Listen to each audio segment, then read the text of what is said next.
Il Grande Fratello VIP, dopo il finale in crescendo dell'edizione di marzo, è già pronto a tornare a settembre. Non so se questa sarà la scelta giusta oppure no, ma la squadra è confermata in toto. Prima di entrare nel merito del discorso, vi ricordo, qualora avesse piacere nel seguire i miei video, di iscrivervi al mio canale YouTube Daniele Forsinetti e magari anche di lasciare un like a questo video. Alla conduzione della prossima edizione del Grande Fratello VIP ci sarà ancora una volta Ilary Blasi, che al suo ritorno lo scorso marzo è riuscito a prendere in mano le redini del programma, di un programma usurato, e a revitalizzarlo grazie al suo stile di conduzione, alla sua ironia e al suo modo di essere, e soprattutto è stata affiancata da Selvaggia Lucarelli che, piaccia o non piaccia, è una personalità fondamentale per il mondo della televisione. Lo è stata Ballando con le Stelle e lo è stata anche nella scorsa edizione del Grande Fratello, quindi sicuramente il grande vantaggio del Grande Fratello VIP di questa edizione, così come lo è stato anche della scorsa, è la conferma di Selvaggia Lucarelli e ovviamente anche di Cesare Bonamici. Però Cesare Bonamici aveva affiancato anche Alfonso Signorini in qualche edizione, senza riuscire a pungere particolarmente, probabilmente anche trovandosi penalizzata dalle sue partner. Invece con Selvaggia Lucarelli è riuscita a costruire un'ottima alchimia, e soprattutto con Ilary Blasi, la conduttrice, che si è vista proprio palesemente agli occhi del pubblico. Quindi io credo che la conferma in blocco del trio, che praticamente è arrivata sui social proprio in queste ore, con il promo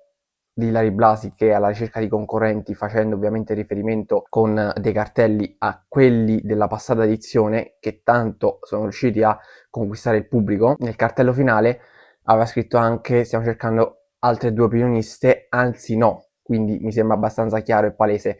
che la conferma sia ormai ufficiale, nonostante nelle ultime settimane si siano rincorse diverse indiscrezioni che avrebbero voluto su quella poltrona di opinioniste diversi nomi. Ormai comunque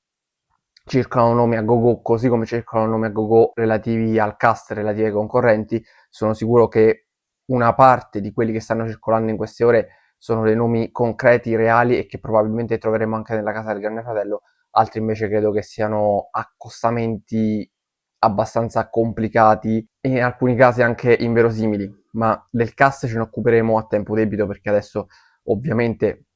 è ancora tutto in divenire. Qui mi focalizzo soprattutto sulla conferma del trio composto appunto da Ilary Blasi, Cesare Bonamici e Selvaggia Lucarelli, che tra parentesi è stata anche la conduttrice dell'Isola dei Famosi, un'Isola dei Famosi che in teoria sarebbe dovuta andare in onda in autunno secondo i piani iniziali, ma che a quanto pare in autunno non andrà in onda proprio per il fatto che ci sarà il Grande Fratello VIP. Il Grande Fratello VIP che dovremo vedere quanto durerà, dato che inizialmente quello di marzo sarebbe dovuto durare soltanto 6 settimane, invece poi, come prevedibile e come avevo anche preannunciato io stesso, c'è stato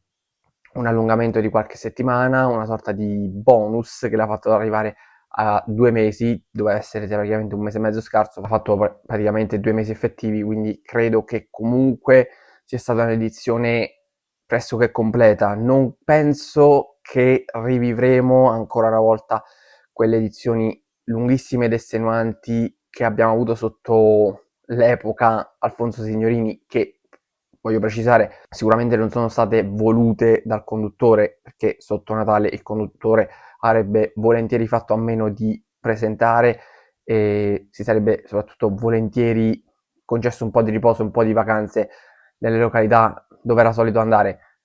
Però Pier Silvio Berlusconi aveva voluto questo allungamento, che sicuramente nel primo anno, nei primi due, ha fatto anche il bene del programma in un periodo particolare come quello del Covid, in cui molte persone, comunque, anzi la maggior parte delle persone, era costretta a stare a casa e quindi era anche limitata, e probabilmente anche chi ad oggi non guarda il programma prima invece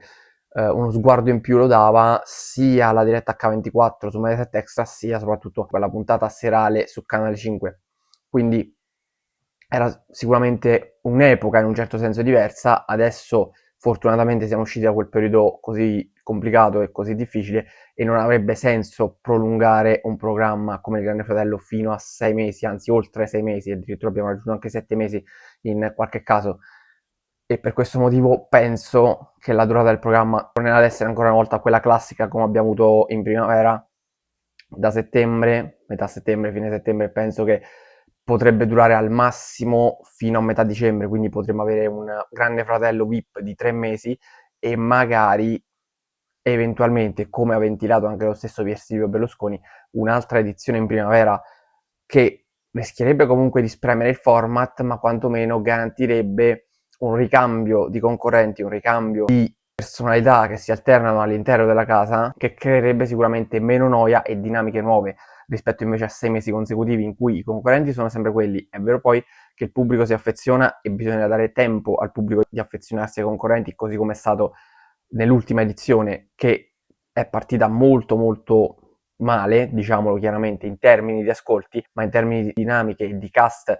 si vedeva, era palese che comunque fosse una delle migliori degli ultimi anni, senza ombra di dubbio. Poi ha incominciato un po' ad ingranare, si è assestato intorno al 16%, poi ha fatto anche qualche picco del 18%, più o meno ha mantenuto una linea di 2 milioni di spettatori o poco meno, più che altro. Adesso penso che più o meno possa essere ancora una volta quella linea, vedremo cosa riuscirà a fare perché sono molto molto curioso di capire un Grande Fratello VIP che riparte a pochi mesi dalla conclusione quale risultato possa portare a casa, dato che il Grande Fratello VIP che è partito a marzo era fermo anche da parecchio tempo, quindi non sappiamo effettivamente quali saranno le evoluzioni. Certo c'era stata l'edizione NIP qualche mese prima, in autunno, edizione NIP che a questo punto dovrebbe essere definitivamente cancellata, almeno per questa stagione di palinsesti. Poi il definitivamente in televisione secondo me non esiste mai, abbiamo visto anche dei programmi che sembravano praticamente morti, che sono stati riesumati e che stanno avendo anche grandissimo successo su tutti. La ruota della fortuna, che tra parentesi dal mio punto di vista ha un po' stancato per quanto riguarda soprattutto la durata, e questo è un altro discorso importante, si collega proprio al Grande Fratello VIP, perché